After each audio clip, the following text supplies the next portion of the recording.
Wuhan virus के बाद चीन से कई हजार कंपनियां अब अपना सारा सामान समेटकर दूसरे देशों में जाने की तैयारी कर रही हैं। अपनी पिछली रिपोर्ट में हमने आपको बताया था कि 1000 से ज्यादा कंपनियां जल्द ही चीन को छोड़कर भारत में अपने कारखाने स्थापित कर सकती है।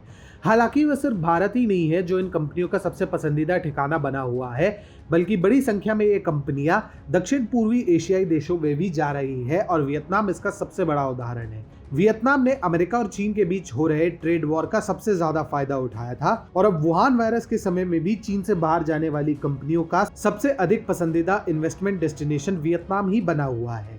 ऐसे में चीन से बाहर जाने वाली कंपनियों को लुभाने के लिए अब भारत और वियतनाम आमने सामने आ चुके हैं। वियतनाम के मैन्युफैक्चरिंग सेक्टर ने वर्ष 2018 से 2019 के बीच में काफी तेजी से विकास किया। इस देश में उत्पादन विकास दर वर्ष 2018 के प्रारंभ में 25% तक पहुंच चुकी थी, जो कि वर्ष 2019 में 15% के आसपास रही थी।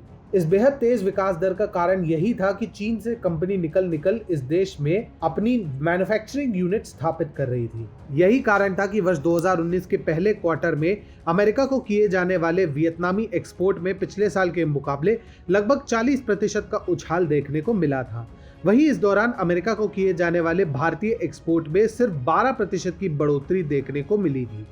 अब वुहान वायरस के समय में भी काफी संख्या में कंपनियां चीन से हटकर वियतनाम में अपना प्रोडक्शन शुरू कर रही हैं। कुछ कंपनियों के लिए भारत नहीं बल्कि वियतनाम एक बेहतर इन्वेस्टमेंट डेस्टिनेशन है। इसका एक सबसे बड़ा कारण यह है कि वियतनाम में भारत के मुकाबले बेहतर इंफ्रास्ट्रक्चर है और वहां पर पोर्ट कनेक्टिविटी आसानी से उपलब्ध हो जाती है। पिछले कुछ सालों में भारत में भी इंफ्रास्ट्रक्चर में काफी विकास देखने को मिला है, लेकिन अभी भी वह इस मामले में दक्षिण पूर्व एशियाई देशों से काफी पीछे है। भारत के बजाय वियतनाम में इन कंपनियों द्वारा अपना प्रोडक्शन शिफ्ट करने का एक और बड़ा कारण है ह्यूमन डेवलपमेंट। वियतनाम ने पिछले कई दशकों से अपने ह्यूमन रिसोर्सेज का बहुत तेजी से विकास किया है और इस देश में कुशल मजदूरों की कोई कमी नहीं है। पिछले कुछ वर्षों में वियतनाम में लेबर रेट यानी प्रति महीना मजदूरी दर में बहुत तेजी से विकास देखने को मिला है। वर्ष 2016 में जहां वियतनाम में प्रति महीना एक मजदूर को 5000 वियतनामी डोंग मिलते थे, तो वहीं वर्ष 2019 आते आते इसमें 1000 डोंग की अतिरिक्त वृद्धि हो गई।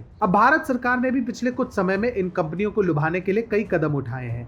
सरकार ने पिछले वर्ष आर्थिक मंदी से निपटने के लिए कई आर्थिक सुधारों को अंजाम दिया था, जिसमें सबसे बड़ा बदलाव कॉर्पोरेट टैक्स को कम करना था। सरकार ने इसे घटाकर 25.17% कर दिया और इसके साथ ही नए उत्पादकों के लिए कॉर्पोरेट टैक्स सिर्फ 17% कर दिया गया था, जो कि दक्षिण पूर्वी एशियाई देशों के मुकाबले काफी कम है। सरकार के इन आर्थिक सुधारों का ही परिणाम है कि अब बड़े पैमाने पर दक्षिण कोरियाई, अमेरिकी और जापानी कंपनियां चीन को छोड़कर भारत में आने को लेकर उत्साहित हैं।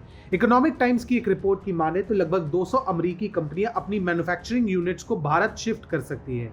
US India strategic and partnership forum के अध्यक्ष मुकेश अघी के मुताबिक अमेरिका की ये कंपनियां लगातार इस मामले पर मंथन कर रही है कि कैसे भारत में निवेश कर भारत को चीन के समक्ष एक अच्छे विकल्प के रूप में उबारा जा सके।